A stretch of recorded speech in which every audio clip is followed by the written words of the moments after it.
There is an incident in history that occurred that the Quran narrates, which tells us something very deep about human psychology.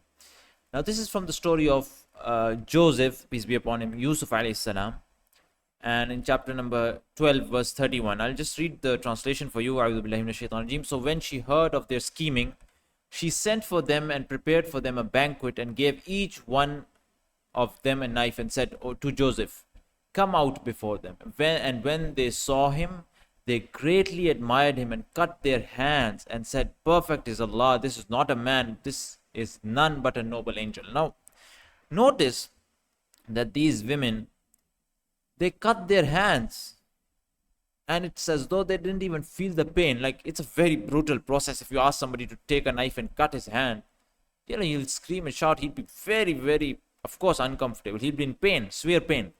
But they easily cut their hands. Now, why, how did they do this, right?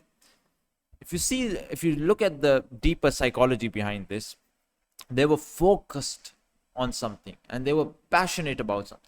They were focused on the beauty of Yusuf alayhi salam, right? This was their center of attention, the beauty of Yusuf alayhi salam. They were so focused, they were so passionate about this that they forgot their own pain. They didn't feel their own pain, right? And this is what happens. This is what human psychology is. When you're focused, right? This is what this verse teaches us, right? When you're focused on something, so deeply focused, so passionate about something, it's as though your entire universe works for you. It bends itself to serve you. Your own pain receptors forget feeling pain because you're focused on something, and that's where all your power and energy is concentrated, right? And so this is a deep lesson for us, right? That if you have energy, if you have focus, concentration, then all what's around us in our environment, that will not distract us, right? What people say about us, even the doom scrolling and stupid things online, they will not distract us. And even physical pain, the weather conditions, all other things, even some sort of physical pains will not bother us, right? And that's why people who don't have any aims or goals to strive for, to focus on, those are the people who usually complaining all day long, right?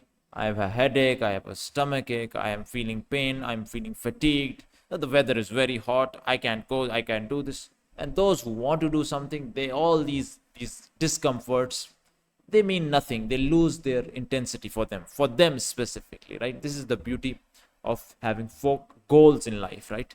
Specific goals for which you're passionate, right? And ultimately, of course, for Muslims, you should have these goals in light of the Quran. So not really as human beings as well, right? If you search for the truth, really. But the thing is, ultimately, those people who are most passionate, who are most certain about the hereafter, about paradise, and those who are most passionate, and those who most passionately working for the goal of paradise, right? These are the people, according to this philosophy, or according to this psychology, they feel the least pain from the test of life, because the life is a test. It's going to test you, right? And if the test comes in the form of pain, right, or a discomfort, so these are the people who are the most passionate for paradise, and those who passionately aim for it, they feel the least amount of discomfort or pain from the tests of life, which come to, like, whether or physical or emotional, psychological, all these pains, right? Whatever pain it is, they will feel the least discomfort from these pains because their eyes are on the goal.